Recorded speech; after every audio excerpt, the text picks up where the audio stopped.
White House border czar Tom Homan was recorded on an FBI surveillance tape in September 2024, accepting $50,000 in cash.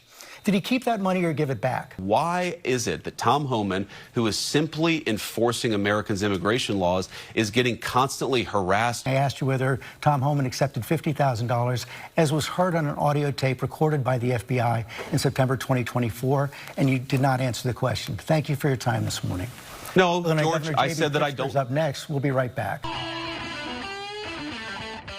Okay guys, to start the day, we have an absolutely hilarious clip of JD Vance getting torched after refusing to answer a basic question about the Trump administration dropping investigations on Tom Homan, who took a $50,000 bribe. So take a moment, leave us a like on the video. It helps us out a ton, gives us a boost in the algorithm. We're really trying to get to 30,000 subscribers. We appreciate each and every one of you, and let's hop right into it. The White House border czar Tom Homan was recorded on an FBI surveillance tape in September 2024, accepting $50,000 in cash. Did he keep that money or give it back? George, you've covered the story ad nauseum. Tom Homan did not take a bribe. It's a ridiculous smear. And the reason you guys are going after Tom Homan so aggressively is because he's doing the job of enforcing the law. I think it's really preposterous. I know Tom. I think that he's a good man. He gets death threats. He gets attacked. He gets constantly threatened by people because he has the audacity to want to enforce the country's immigration laws. I think that it would be a much more interesting story about why is it that Tom Homan, who is simply enforcing Americans' immigration laws, is getting constantly harassed and threatened to the point of death threats. And it gets worse from here. We'll jump back in, but I wanted to point out how funny it is that this man's first response to massive corruption within an administration of which he is the vice president of is to say, well, instead of talking about the very illegal thing, why don't we talk about how much of a victim the criminal is? It's the Donald Trump playbook, right? Also, like, are we being so for real? These people always have to be such victims in their retelling of any story. He gets death threats just for enforcing immigration law.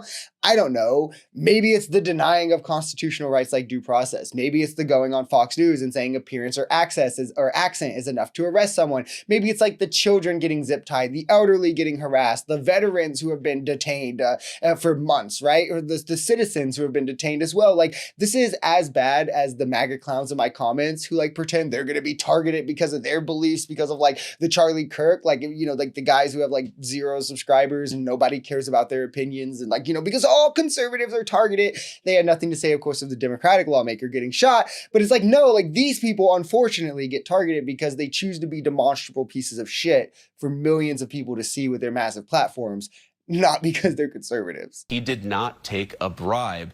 Did he accept $50,000? I'm sure that in the course of Tom Homan's life, he has been paid more than $50,000 for services.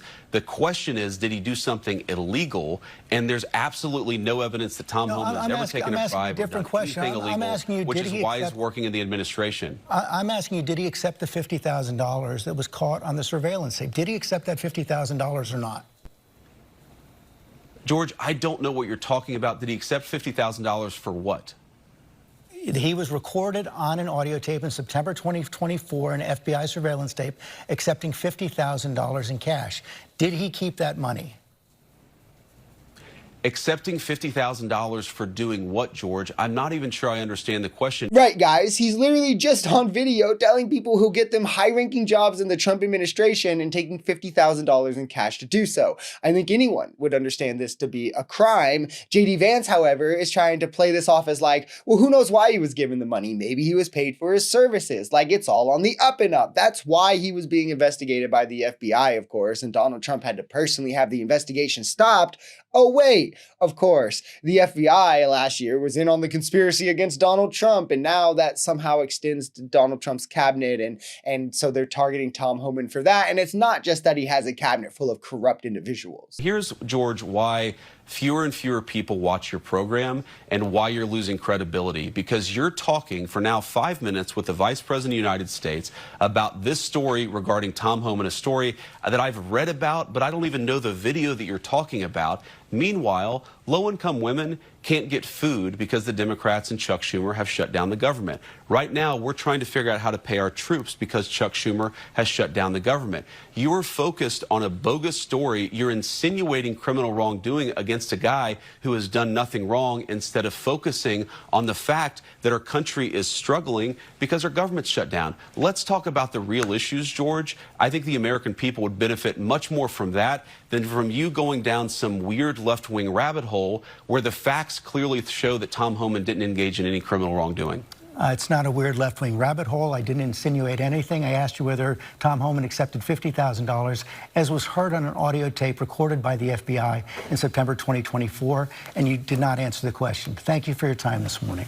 No, Governor George, I J.B. said that I Pritzker's don't. Up next. We'll be right back. I love that he cut him off there. This is how these mainstream media outlets who have an obligation to the truth, unlike these disingenuous clowns, that's how they should treat them when they try and spew this clear propagandized type of lies. Republicans are trying to let healthcare premiums triple. Democrats are asking to negotiate on that. Republicans are pretending they don't have to because they're in the majority. It's their unwillingness to participate in democracy that is why the government is shut down. It's literally that simple. But like, yeah, Chuck Schumer is not the party that controls the House, the Senate, and the presidency, and didn't call the Democrats until the 11th hour. Also, Democrats have said they would support a measure to pay the troops. It was Mike Johnson who said he wanted to bring that to the floor. They're now using Pentagon funds to do so. Trump is laying off thousands of workers, though, however, during this layoff, including like staff to help disabled students in the Department of Education. But I'm sure JD Vance is the one giving you the honest facts on the ground here. No bias at all.